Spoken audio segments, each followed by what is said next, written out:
ขอนอบน้อมเอาคุณพระแก้วเจ้าทั้งสามประการอันมีพระพุทธพระธรรมพระสงฆ์คุณพ่อคุณแม่คุณครูบาอาจารย์คุณศีลธรรมกรรมฐานจงมาปกห่มรักษาครูบาอาจารย์พระเจ้าพระสงฆ์ทุกรูปปกห่มรักษาป้อออกไม่ออกศรัทธาตั้นสาธุชนคนดีผู้สนใจใฝ่ในธรรมทุกท่านขอถวายความเคารพแสดงความนับถือพระมหาเถระพระเถรานุเถระเจ้าคณะพระสังฆาธิการครูบาอาจารย์ที่เปิดวิทยุฟังอยู่ที่วัดที่ว่าเวลานี้บ่ว่าจะเป็นหลวงป่อหลวงลุงตุลุงตุปีตุน้องเพื่อนสหธรรมพระสงฆ์ทั้งหลายตั้นที่มีอายุพรรษา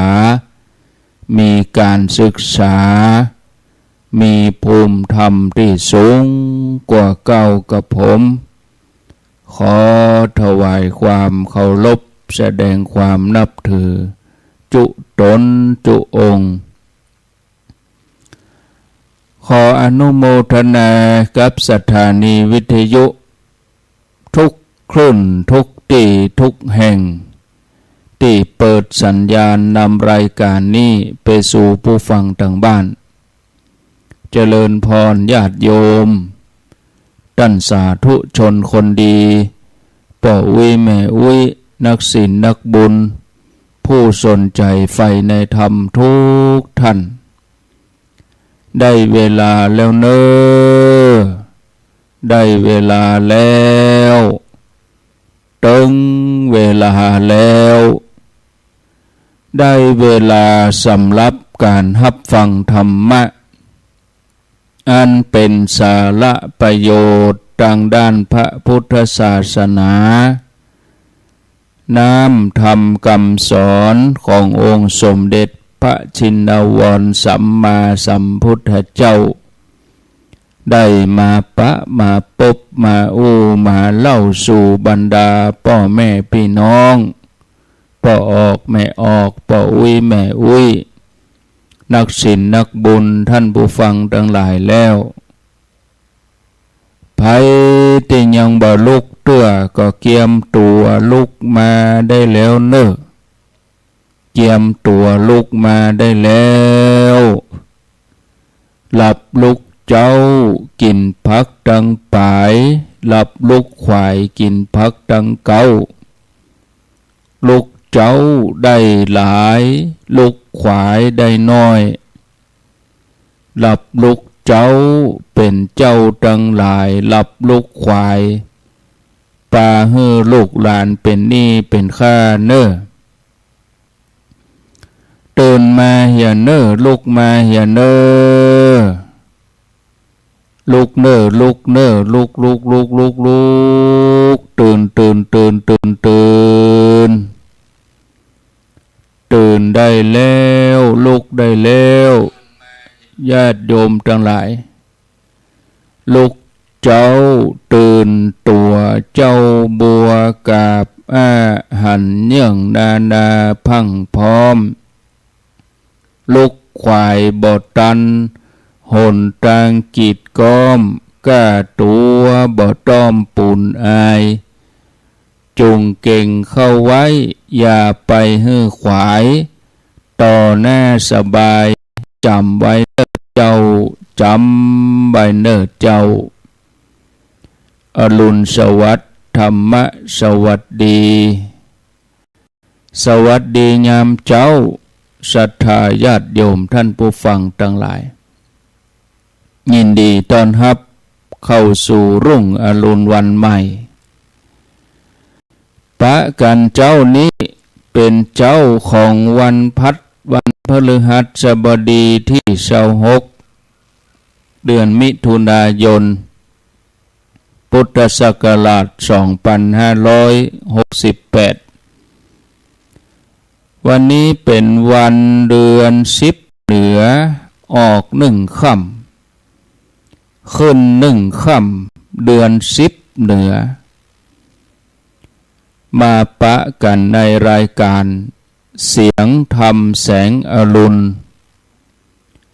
รายการเสียงธรรมแสงอรุณดำเนินรายการโดยอาตมาภาพพระครูอภิวัฒนวิกรมวัดปากตังเจริญตำบลดอยหล่ออำเภอดอยหล่อจังหวัดเชียงใหม่เป็นผู้รับผิดชอบดำเนินรายการมาปะมาพบญาติโยมท่านทั้งหลายเป็นประจำในวันจันทร์วันพุธแล้วก็วันพฤหัสบดีเวลา5:00จนถึงเวลา6:00นวันนี้วันพฤหัสบดีเวลา6:00นถึง7:00นก็เป็นช่วงเวลารายการของหลวงปู่พระครูปฏิภาณธรรมทินเป็นประจำทุกวันพัดต่อจากอาตมาภาพ6:00นถึง7:00นช่วงแรกนี้มาปะกันแล้วบ่เฮอได้ขาดแคลวเสียเวลานำเสนอสาระธรรมะคือกับศรัทธาญาติโยมท่านสาธุชนท่านผู้ฟังทั้งหลายได้รับฟังก่อนการสร้างบุญสร้างบารมีเป็นคุณงามความดีเป็นสิ่งที่ยิ่งใหญ่สำหรับเฮาทั้งหลายเพราะเฮาทั้งหลายทุกคนนี่จะต้องมุ่งมั่นตั้งใจทำให้บรรลุเป้าหมายในการสร้างความดีในการสร้างบารมีระหว่างต่างก็อาจจะมีอุปสรรคปัญหาต่างๆเกิดขึ้นพ้องเป็นเครื่องพิสูจน์กำลังใจบางปัญหาเฮาแก้ไขได้บางปัญหาก็ต้องใช้เวลาในการแก้ไขปัญหาทุกอย่างต้องใช้ปัญญาในการพิจารณาแก้ไขปัญหามีไว้แก้ไขบ่ได้มีไว้กุ้มถ้าใจสงบก็พบทางออกเพราะใจที่สงบนั่น จะทำให้เกิดปัญญาหู้แจ้งเป็นปัญญาที่สะอาดบริสุทธิ์ทำให้เราหลุดพ้นจากกิเลสอาสวะสิ่งทั้งหลายที่มันขัดข้องเป็นอุปสรรคก็สามารถจะผ่านพ้นไปคำสอนขององค์พระสัมมาสัมพุทธเจ้าสามารถนำให้ผู้ที่ไปปฏิบัตินั้นหลุดพ้นจากทุกข์เข้าถึงสุขอันแท้จริงถ้าว่าเฮาปรารถนาความสุขความสำเร็จเฮาก็จะต้องเริ่มต้นจากการสั่งสมคุณงามความดีสั่งสมบุญบารมีบุญเป็นบ่อเกิดแห่งความสุขความสำเร็จในชีวิตเมื่อบุญเริ่มต้นจากจิตอันดีแน่วแน่บุญจะประคับประคองสนับสนุนให้เฮาได้ทำอันยังก็ตามสมปรารถนาฉะนั้นองค์พระสัมมาสัมพุทธเจ้าเพิ่นก็สอนเฮาทั้งหลายตามแนวทางที่องค์พระสัมมาสัมพุทธเจ้าพระองค์ทรงปฏิบัติมาแล้วพระองค์ปรารถนาจะสำเร็จเป็นสัมมาสัมโพธิญาณพระองค์ก็สั่งสม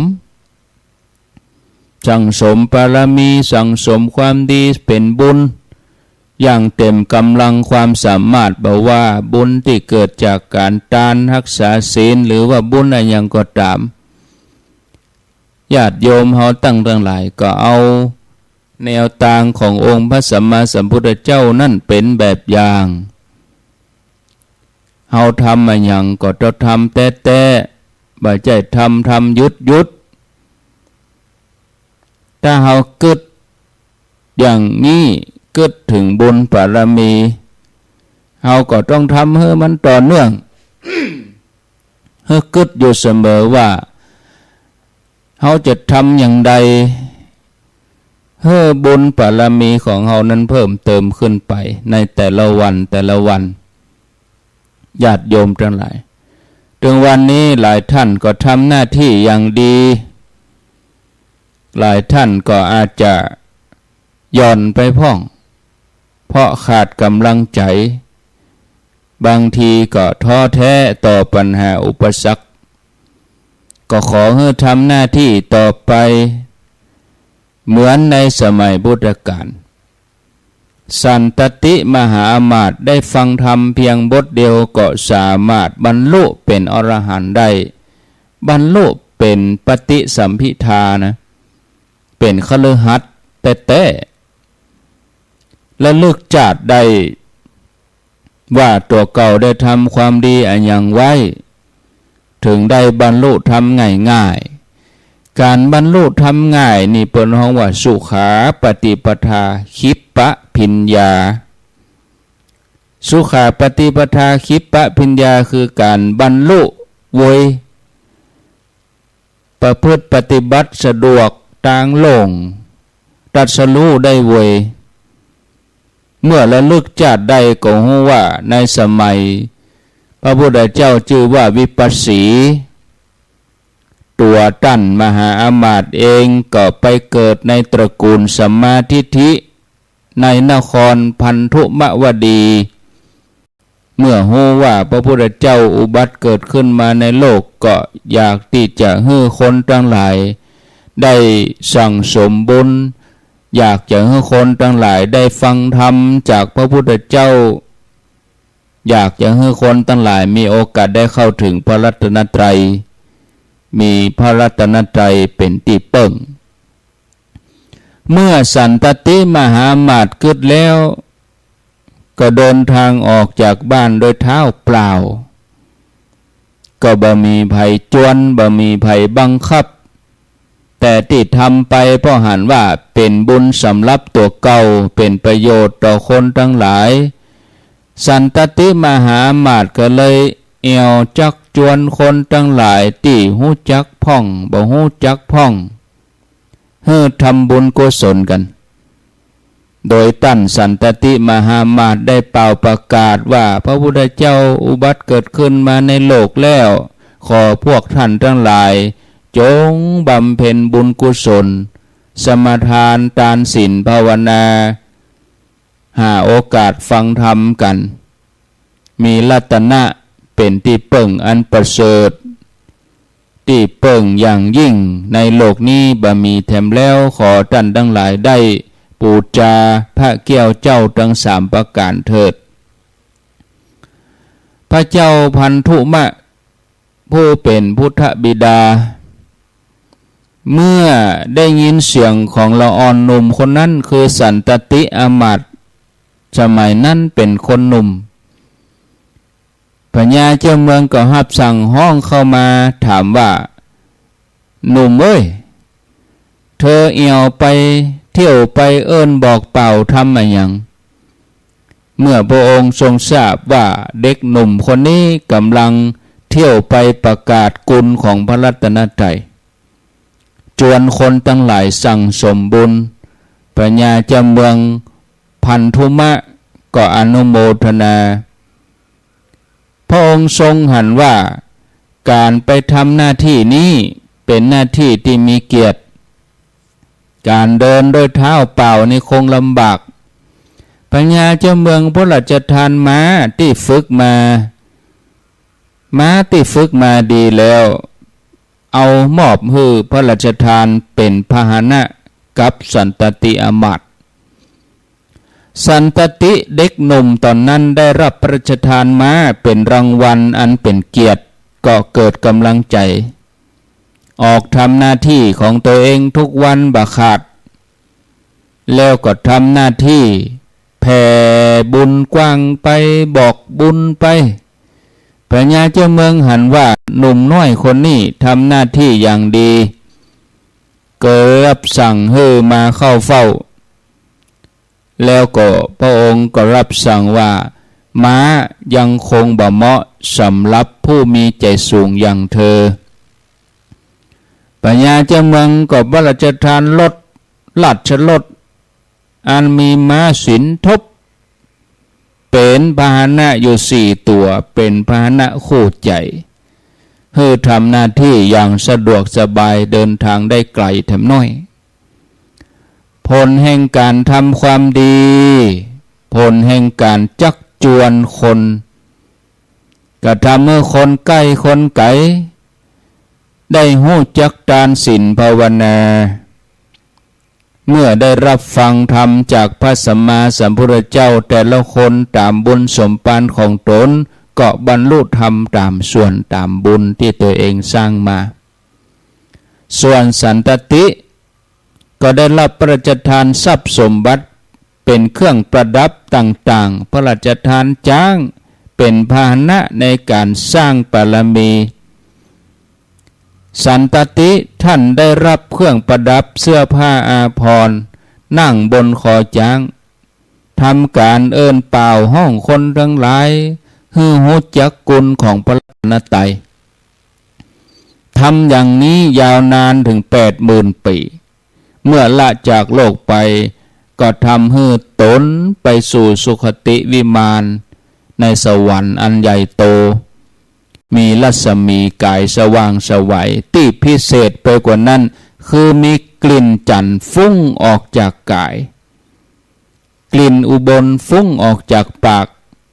มีกลิ่นปากที่หอมไปทุกภพทุกชาติเพราะผลบุญที่ท่านทำหน้าที่กล่าวการงานบุญบอกข่าวสิ่งที่เป็นกุศลสิริมงคลเมื่อคนได้มาอาบน้ำฟังธรรมเมื่อคนได้หู้จักทานศีลภาวนาเมื่อคนได้เข้าหารัตนตรัยภพชาตินี้ก็ทำเมื่อท่านได้บรรลุธรรมหูแจ้งหันจริงในธรรมะขององค์พระสัมมาสัมพุทธเจ้าโดยคิปปะพิญญาสุขาปฏิปทาคิปปะพิญญาคือบรรลุง่ายอันนี้เป็นตัวอย่างของการสร้างบุญสร้างบารมีเพื่ออุทิศตัวเก่าเพื่องานพระศาสนาเหมือนทหารกล้าแห่งกองทัพธรรมปาคนทั้งหลายได้พบแสงสว่างดังนั้นญาติโยมหมู่เฮาทั้งหลายทุกคนเวลาได้ยินข่าวงานอะไรอย่างก็ตามมือเฮาอนุโมทนาคนที่เปิ่นไปบอกคือเฮานะเปิ่นสร้างบารมีถ้ามีบุญร่วมกันก็ได้ทำแต่อย่างใดนั้นเฮาก็ควรอนุโมทนามันเป็นข่าวดีทำให้ใจเฮาดีเฮาสั่งสมกันเป็นประจำนะจะทำให้เฮาได้มีความสุขอย่างน้อยก็สุขใจที่เฮาได้ทำฉะนั้นเฮาจักจวนกันทำคุณงามความดีสร้างบุญสร้างบารมีเพราะชีวิตอยู่บนโลกนี้มันไม่ใช่เหมือนศรัทธาญาติโยมแต่ละคนนะแต่ละคนนี่เฮาอยู่บนโลกนี้บ่เหมือนนะชาตินี้เฮามาปะกันชาตินี้ได้ทำบุญร่วมกันก็ทำเหียนะศรัทธาญาติโยมองค์พระสัมมาสัมพุทธเจ้าพระองค์เป็นศาสดาเอกของโลกเป็นครูของมนุษย์และเทวดาทั้งหลายเนี่ยพระองค์ต้องการให้เฮาพิจารณาศรัทธาญาติโยมว่าพระองค์นั้นได้ทำมาแล้วหลายภพหลายชาติพระองค์เป็นต้นแบบที่สำคัญเนี่ยถ้าเฮาพอว่า บางอย่างบางทีเขาก็บอกว่ามันมนนะแต่ถ้าเขามีแม่แบบที่มันมนเนี่ยเขามาเปรียบเทียบกันจะรู้เลยว่าของที่เขาพอเผินว่ามันมนบางทีมันก็เบี้ยวพ่องน้อยเบี้ยวตังปุ้นพ่องเบี้ยวตังเพพ่องถ้าบ่มีแบบอันอย่างมาเปรียบเทียบเขาก็พอบ่ออกแต่เมื่อถ้าเขาเอาไปใส่ในแบบเขาก็จะรู้ว่าใจได้กะใจไม่ได้กะอันนี้เขาก็จะต้องปรับปรุง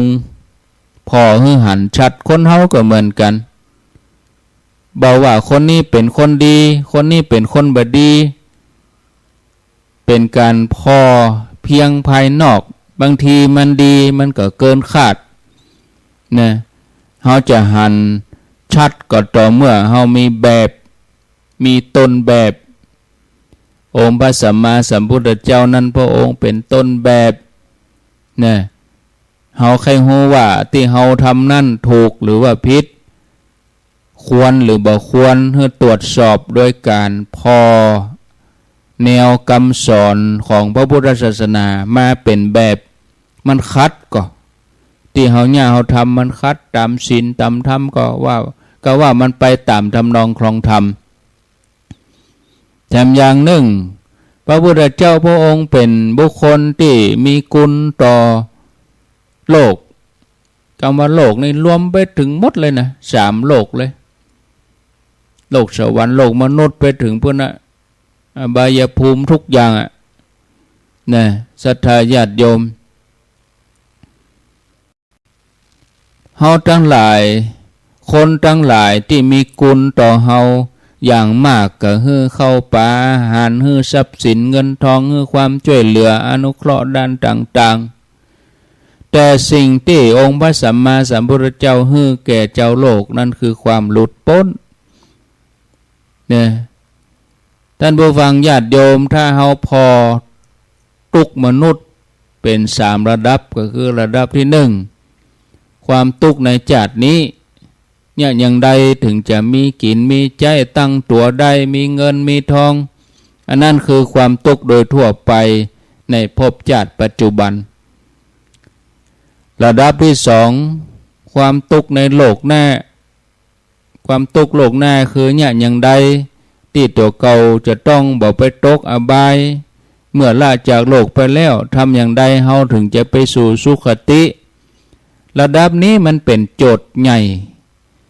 โจทย์สำคัญยิ่งใหญ่ยิ่งกว่าทุกชาตินี้ก่อนถ้าในชาตินี้เฮาลำบากแต่เฮาตั้งใจสร้างบุญสร้างกุศลทำความดีบาปกรรมบัดแตะต้องเลยเมื่อละจกจากโลกนี้ก็ไปสู่สุคติโลกสวรรค์มันคุ้มค่ากว่าคนที่อยู่บนโลกนี้ที่เขามีฐานะมีเงินมีทองมั่งคั่งแต่เป็นคนโกงเป็นคนโกหกเป็นคนที่ไปยุ่งเกี่ยวกับอาวิบายมุขสารพัดทำอย่างนี้แล้วถึงมีชีวิตอยู่บนโลกอย่างดีมีหน้ามีตาแต่ละโลกไปแล้วก็ไปตกอบายต้องหับทุกข์ยาวนานกว่าเวลาบนโลกมนุษย์เฮามากมายเฮาต้องพ้นทุกข์ระดับที่2นี่ให้ได้ถึง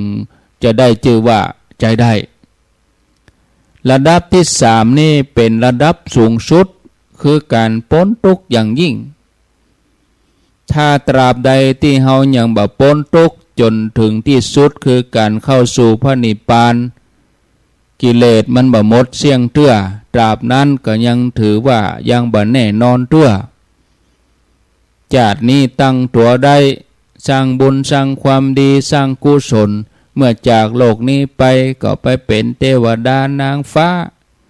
แต่เมื่อหมดบุญก็ต้องปิกลงมาเกิดแถมใจกรรมแถมเพออาจจะไปตกนรกก็ได้แต่เมื่อใดที่ตั้งใจปฏิบัติจนละกิเลสหมดเสี่ยงมอกเป็นเหตุเป็นปัจจัยเฮาก็บ่ต้องปิกมาในวงจร อันเป็นทุกข์ในสังสารวัฏนี่แถมต่อไปคนอื่นๆช่วยเฮาก็ช่วยได้เพียงแต่ว่าพ้นทุกข์จากนี้คือมีอยู่มีกินแต่องค์พระสัมมาสัมพุทธเจ้าที่พระองค์ได้มอบเพื่อเฮานั่นคือการได้พ้นแบบเพียงเพราะจากนี้พระองค์ได้นำแก้วแหวนเงินทองมาให้แต่พระองค์ถ้าจะให้ก็ได้แหละแต่ว่าพระองค์เปิ่นสละมาเปิ้นเป็นเชื้อชาติกษัตริย์สมบัติพระสถานมีนักมากมายแต่ว่าพระองค์สอนหลักธรรมให้เฮาว่าเนี่ยอย่างใดถึงจะตั้งตัวได้มีตัวอย่างเนี่ยอุอากาสะขยันหารักษาดีมีกัลยาณมิตรเลี้ยงชีวิตเหมาะสมนี่เนี่ยอย่างใดเฮาถึงจะเป็นที่ฮักของทุกคนเฮาก็จะต้องมีหลักสังฆะวัตถุฮู้จักแบ่งปันอู้ม่วนจาหวานประพฤติตนเป็นประโยชน์เหมาะสมฐานะเสมอต้นเสมอปลายสม่ำเสมอเฮาจะได้เป็นที่ฮักของทุกคนท่านผู้ฟังญาติโยมพระองค์จี้ตังสว่างเฮาให้อยู่บนโลกนี้อย่างมีความสุขใบใจเพียงต่ออันคำสอนของพระองค์ยังสร้างกุศลด้วยการทานศีลภาวนาละโลกไปแล้วก็จะไปสู่สุคติปิดทางอบายเปิดประตูสวรรค์สอนต่างให้พ้นทุกข์เนี่ยศรัทธาญาติโยมบ่เหตุเนี่ยครูบาอาจารย์ที่เปิ่นนำธรรมะมาถ่ายทอดให้กับศรัทธาญาติโยมทั้งหลายได้รับฟังนี่เป็นสิ่งที่ดีเป็นสิ่งที่เป็นมังกละมาเจ้าแต่ละเจ้าครูบาอาจารย์เอาเรื่องราวต่างๆมามาฟังเนี่ยให้ศรัทธาญาติโยมได้ติดตามก็ถือว่าเป็นบุญเป็นกุศลเนาะเอาแล้วพอสมควรแก่เวลาบรรยายมาก็เอาไว้ตัวอีกก่อนพอดีก็มีรายชื่อตกค้างนี้หน่อยก็จะเอามาอ่านคือศรัทธาทั้งหลายได้ฟังแล้วอนุโมทนาบุญด้วยเปิ้นเนาะอันนี้ปะที่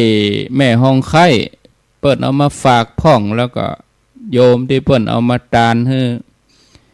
แม่อุ้ยวันนาพิรมบ้านตันสลีเวียงป่าเป้า100 บาทป่อคำตันแม่น้อยสุขใสบ้านปากตังสามัคคีนางจันฟองชะเวียแม่รจนาคำพีระภัยต้นแหนหลวง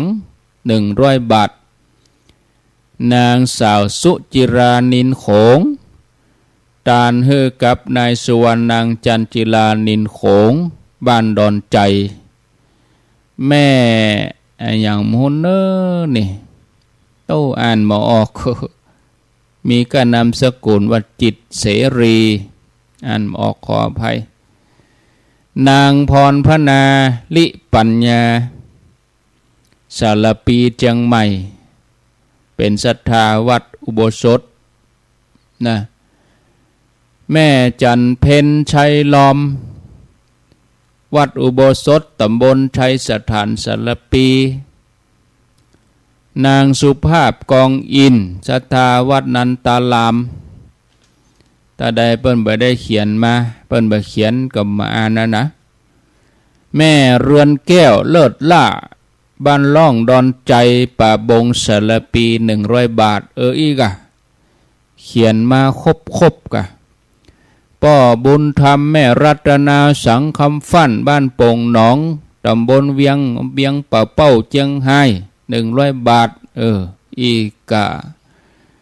นางศรีลาธรรมชัยต้นเห็นหลวงป้อไลแม่บัวผินใจวงแก้วปากทางสามัคคี100 บาทนางสุจินอภิวงศ์เวียงเป่าเป้านายประสิทธิ์นางเรนูชัยวงศ์บ้านร่องดอนใจสารปี100 บาทแม่นางดวงสุวรรณ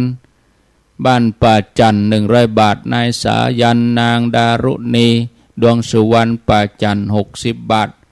ป่อสีเทาแม่สายวังใหม่ทำบุญ200 บาทบ้านปากตังสามัคคีแม่แก้วลุนอ่อนใจบ้านซบลีแจ่ซ้อนร่วมทำบุญต่อใดบ่ได้เขียนมา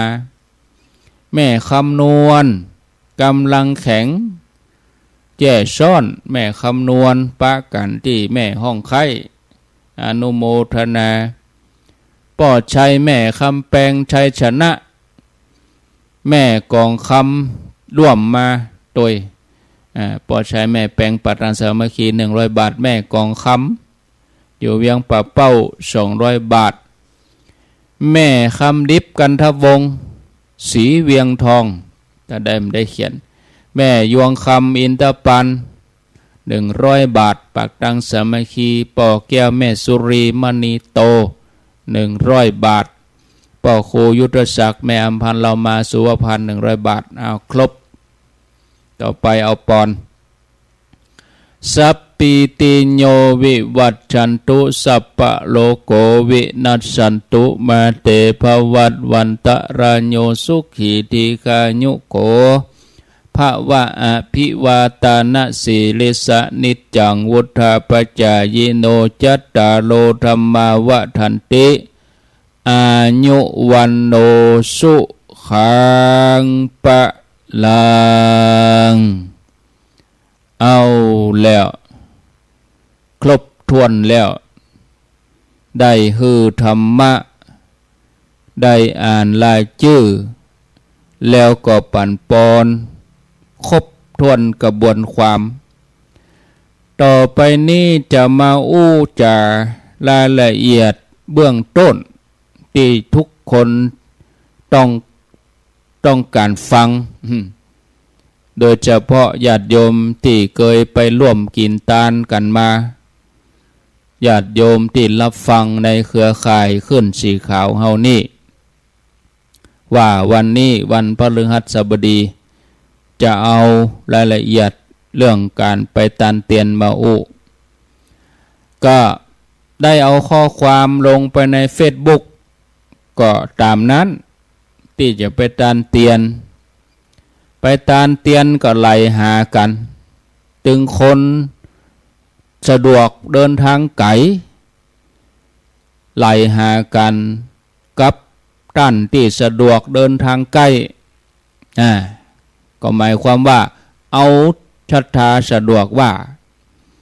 บางคนก็สะดวกไปถึง2ไกลก็ไปใกล้ก็ไปม่วนบุญนี่ก็ได้แล้วแต่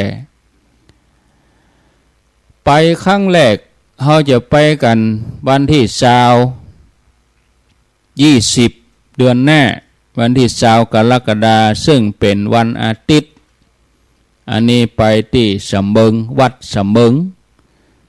อันนี้บ่จำกัดรถจะเอารถส่วนตัวกะเอารถตู้ไปกะรวมตัวกันอันนี้สะดวกอันนี้ขอโทษเด้อไปไผ่ไปมันไปแล้วแต่ฉันแล้วแต่เธอแล้วก็ฮือแจ้งมาหลังจาก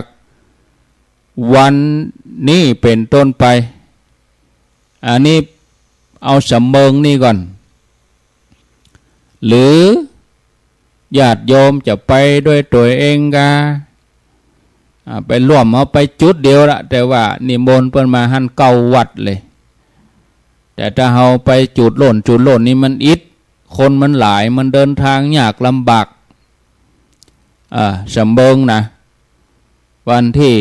20 กรกฎาคม20 เดือนหน้านี่ถามว่ายังบ่ไปก่อนวาสาก็ข้างเวลาแห่ม10 กว่าวันนี่จะเข้าวาสาสถาการก็นักตุเจ้าครูบาอาจารย์งานก็หลาย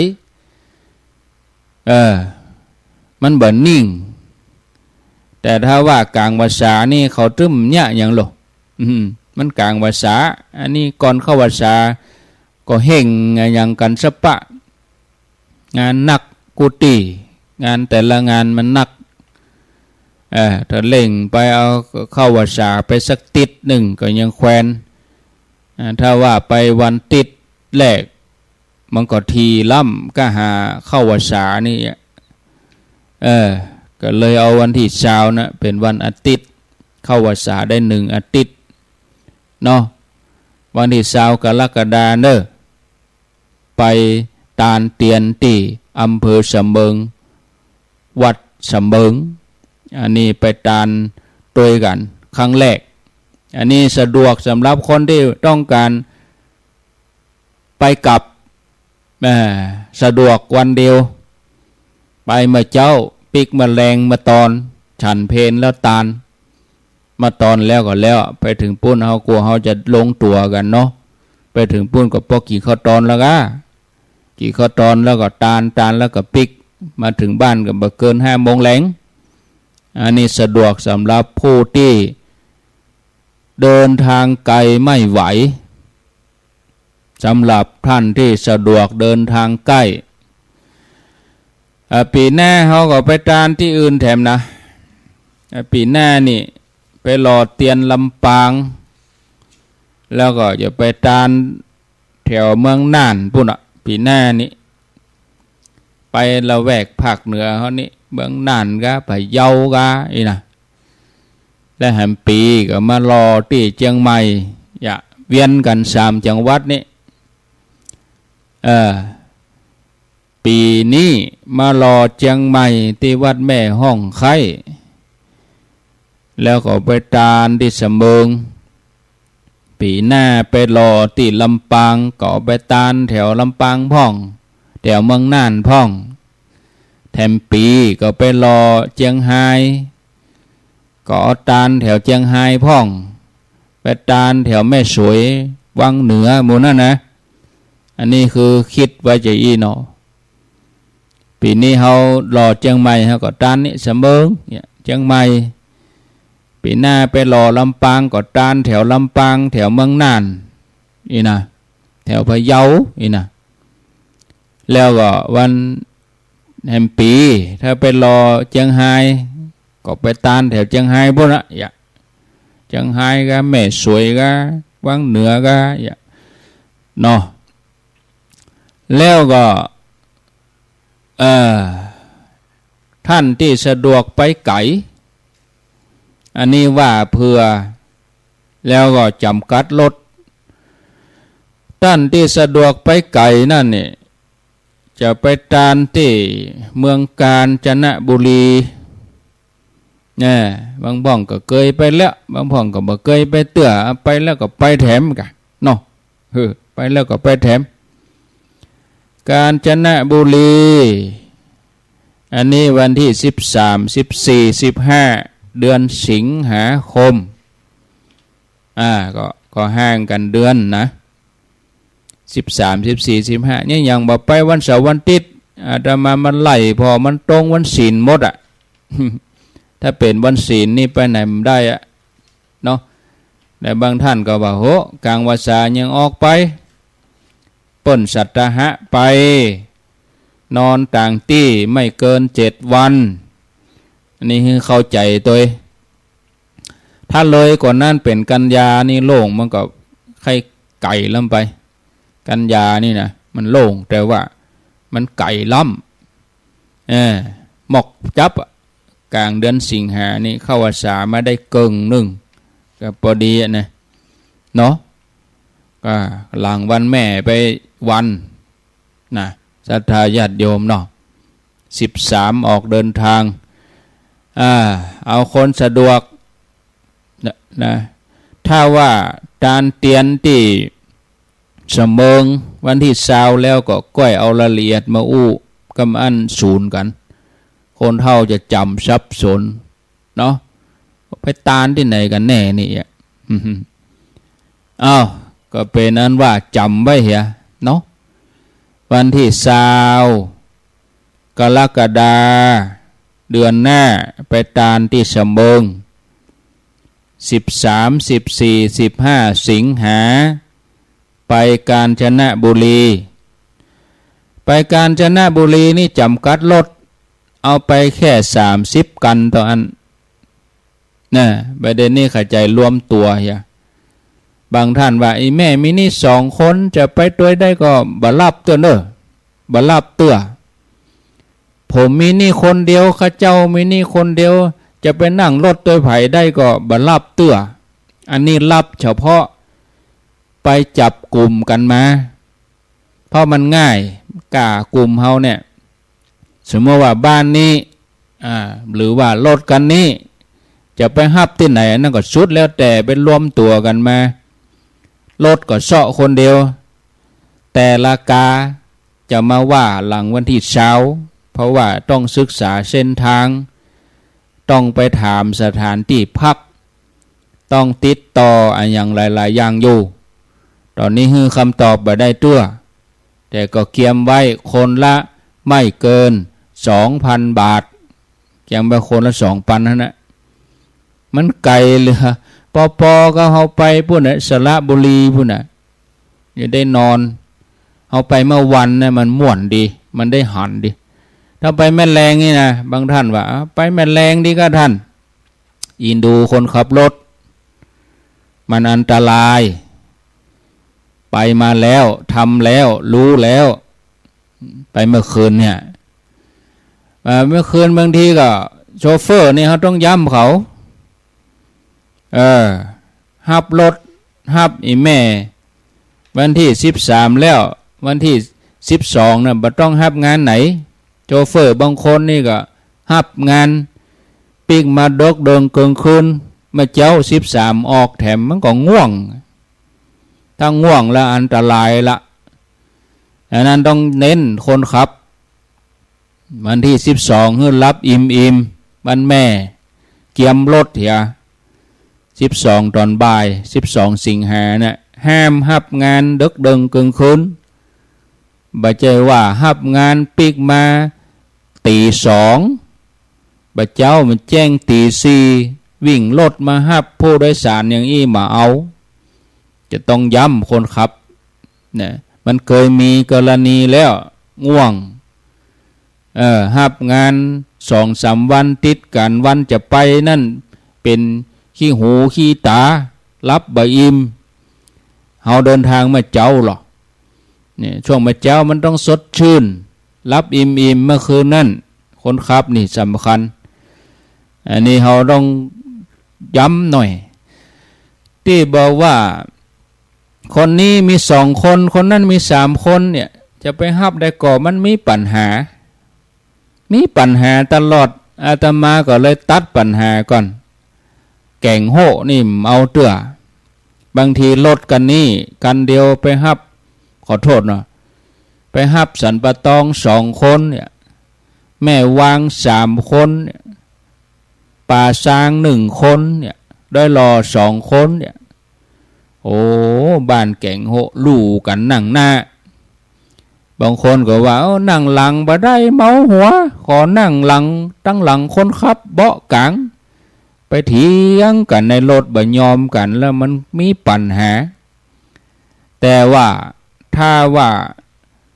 รวมตัวกันเองนี่มันอู้กันง่ายในรถคนบ้านเดียวกันอู้กันไปนั่งไหนมันง่ายแต่ถ้าเฮาไปฮับบ้านนั้นคนบ้านนี้คนนี่นะปวดหัวอาตมาเคยมีแล้วบางคนว่าได้นั่งนี่บ่ไปละเนี่ยอย่างใดปัญหาอย่างอื่นมีเปลือกประเตือมาปวดหัวกับที่นั่งคนฉะนั้นก็เลยตัดปัญหาว่ารวมตัวกันมาเองรถ1 กัน10 คนห้ามเกิน11ถึงคนขับถ้าไผเอามา13-14นี่รับผิดชอบเด้อเวลาขนส่งบนตรวจรถผมฮับได้ลูกนะมันเดินทางไกลบ่คำนึงถึงผู้โดยสารแออัดครัวเฮาแถมล้อของเฮาแถมล้อกระเป๋าเฮาแถมล้อมันมีหรอกนะรายละเอียดมันมีเอาเป็นว่าเอาเวลาว่าเนาะวันที่20 กรกฎาก็ไปตานที่สมง13 14 15 สิงหาไปกาญจนบุรีรับเพียงแค่30 กัน ก็ช่วงนี้จะจองรถได้ก็มารถคือซ่อคนเดียวนะประเด็นนี้มี11 คันแล้วเด้อ11 คันแล้วเนี่ยมี11 คันแล้วที่เบิ่นจองมานี่นะ11 คันแล้วก็เอาเพียงแค่30เหลือแฮม19ตึก30ก็คือ30อ่ะขอเถอะนี่ก็บ่เอาวะแล้วก็หมู่ที่ออกนอกเส้นทางนี่ก็บ่เอาไปละว่าไว้ก่อนเมื่อแล้วไปไหนสระบุรีก็เอาไปตาลไปอีสานแถมล้อเปิ้นบอกว่าไปตาลที่นี่เนอะผมเขาจะขอพี่ก่อนนะบอกไปทางนี้นะอย่าถ้าเป็นอย่างอี้กับไปคนเดียวเหียเนาะอูกันแห้ง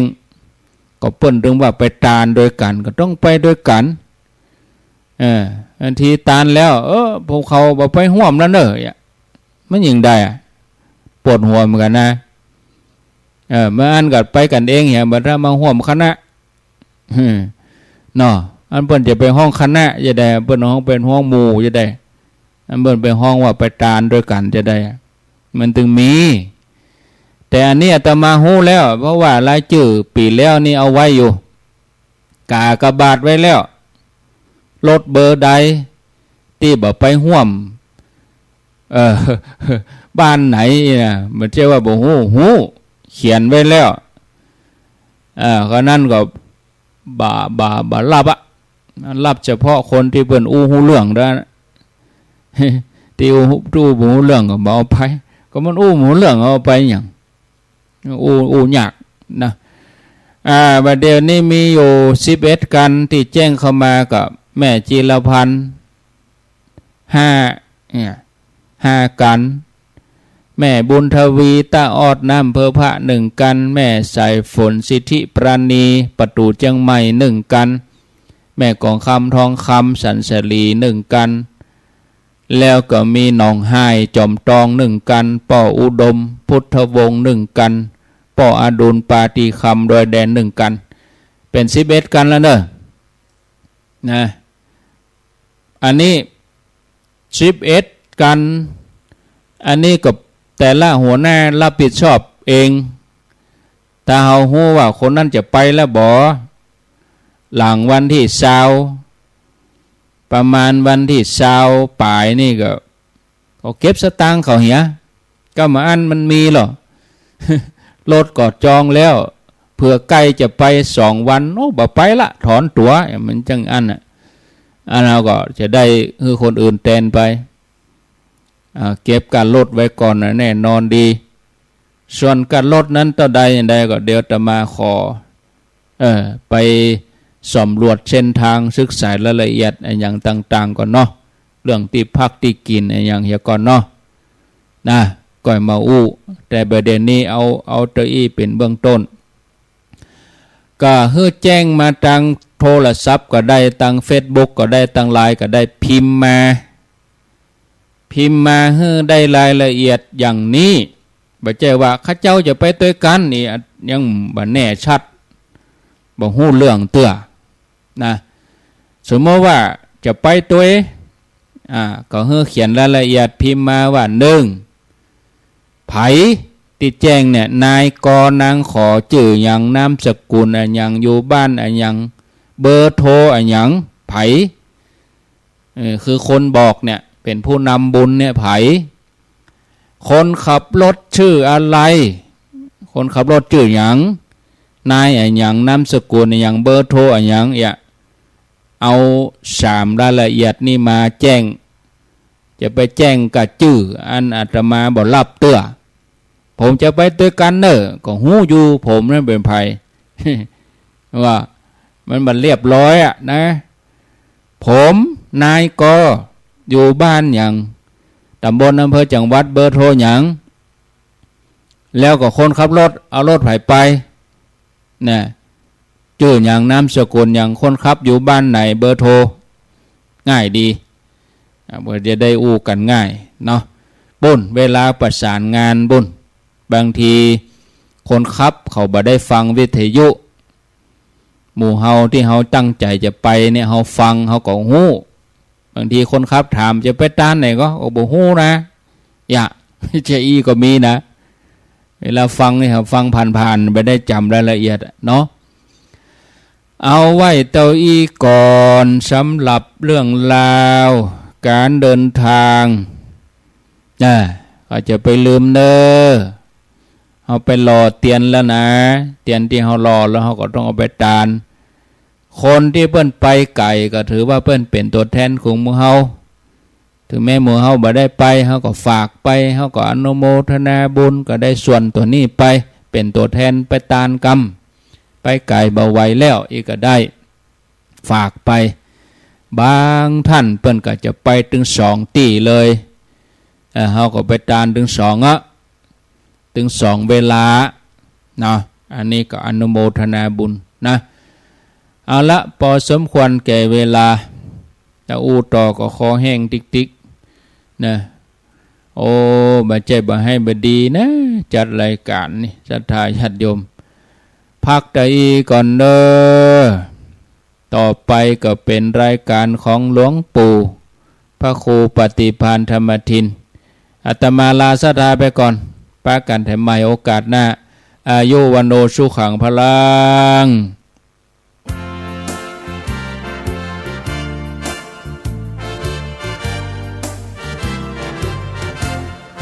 เกิดเป็นคนอย่า